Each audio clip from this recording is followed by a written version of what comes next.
तो यहाँ से देख सकते हैं कृषि पद्धतियाँ।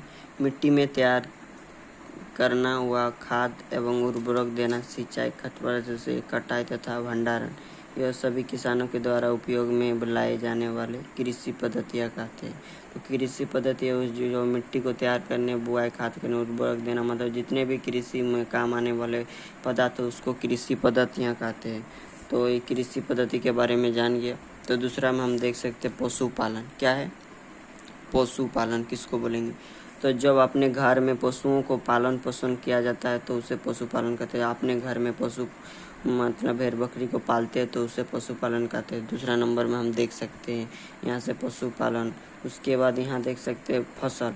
फसल जो है किसी बड़े स्थान पर बहुत अधिक मात्रा में फसल को उगाए जाते हैं तो उसे फसल कहते हैं। मतलब किसी बड़े स्थान पर अधिक मात्रा में फसल को उगाए जाते हैं तो उसे फसल कहते हैं। देख सकते हैं उर्वरक किसे कहते हैं। मतलब उर्वरक के बारे में यहाँ उर्वरक एक रासायनिक पदार्थ है, एक प्रकार का रासायनिक पदार्थ है। और दूसरा में हम देख सकते हैं उर्वरक मिट्टी को पोषक तत्वों को बढ़ा देता है। जो अगर उसमें मिट्टी में ये देते हैं तो वो पोषक तत्वों को क्या कर देता है, बढ़ा देता है। उसके बाद उर्वरक को फैक्ट्री में तैयार किया जाता है। कहाँ तैयार किया जाता है? फैक्ट्री के द्वारा तैयार किया जाता है। एग्जाम्पल हम देख सकते हैं यूरिया, अमोनिया, पोटास, इसका उदाहरण है यूरिया, अमोनिया। ये किसका उर्वरक का ये 3 ठो उदाहरण दिया गया। उसके बाद देख सकते हैं भंडार गृह, वैसे स्थान जहाँ फसलों को नमी तथा कीड़े से बचाने के लिए रखा जाता है तो उसे भंडार गृह कहते हैं। मतलब जहाँ मतलब फसलों को मतलब एकत्रित किया कर रखा जाता है, मतलब सुरक्षित रखा है, उसी को भंडार गृह के नाम से जाना जाता है। कटाई, फसल की पूरी तरह से पक जाने के बाद उसे काट लिया जाता है तो उसे कटाई कहते हैं। मतलब फसल पक जाता है तो उसको काट लिया जाता है तो उसे कटाई कहते हैं। उसके बाद देख सकते हैं सिंचाई, फसल उग जाने के बाद उसमें पानी दिया जाता है तो इसे सिंचाई कहते हैं। देखो फसल पूरी तरह मतलब क्या, फसल उग जाने के बाद उसमें पानी दिया जाता है, मतलब फसल उग जाता है ना तो उसके बाद उसमें पानी दिया जाता है तो उसे कटाई कहते हैं। तो यहाँ तक देख सकते हैं। उसके बाद देखते हैं नेक्स्ट में क्या है। तो यहाँ से देख सकते हैं फसल को 3 भागों में बांटा गया है। क्या है? फसल को 3 भागों में बांटा गया है। देख सकते खरीफ फसल, रबी फसल और जायद फसल। खरीफ फसल वैसे फसल जो हम लोग वर्षा ऋतु में उगाते हैं। कब उगाते हैं? वर्षा ऋतु में उगाते हैं, खरीफ फसल कहते हैं। भारत में से जून से सितंबर तक होती है। मत देखो भारत में हम इसको जून और सितंबर में उगाते हैं। उदाहरण धान, मक्का, सोयाबीन, मूंगफली। तो मतलब वैसे फसल को जो हम कब उगाते हैं? वर्षा ऋतु में। वर्षा जब मतलब जिस टाइम बारिश ज़्यादा होता है उस टाइम उसको उगाया जाता है। वो कहाँ आता है? जून से सितंबर में। और क्या क्या इसका उदाहरण धान है, मक्का है, सोयाबीन है, मूंगफली है। रबी फसल वैसे फसल जिसको हम लोग शीत ऋतु में उगाते हैं। कब उगाते हैं? शीत ऋतु में उगाते हैं, वो रबी फसल कहते हैं। इसे अक्टूबर और मार्च में आता है, तो नहीं होगा, अक्टूबर से मार्च तक आती है। उदाहरण देख सकते गेहूँ, चना, मटर, सरसों तथा अलसी आदि है। उसके बाद देख सकते हैं जायद फसल, वैसे फसल जिसको हम लोग गर्मी ऋतु में उगाते हैं, मतलब जिसको हम गर्मी ऋतु में उगाते हैं उससे जायद फसल के नाम से जाते हैं। उदाहरण देख सकते हैं मूंग, तुरबूजा और ककड़ी, करेला, ये सब आते हैं। उसमें खाद, तो इसके जायद फसल के बारे में जान के किसको हम इसको गर्मी ऋतु में उगाते हैं उसका उदाहरण देख सकते हैं। मूंग है, तरबूज, ककड़ी, करेला, इस प्रकार है। और खाद वैसे सड़े गले उपशिष्ट गोबर जिसको हम लोग खाद के नाम से जानते हैं। मतलब सड़े गले जो होता है उसको हम खाद, गोबर जिसको गोबर जो होता है उसको हम लोग खाद के नाम से जान सकते हैं।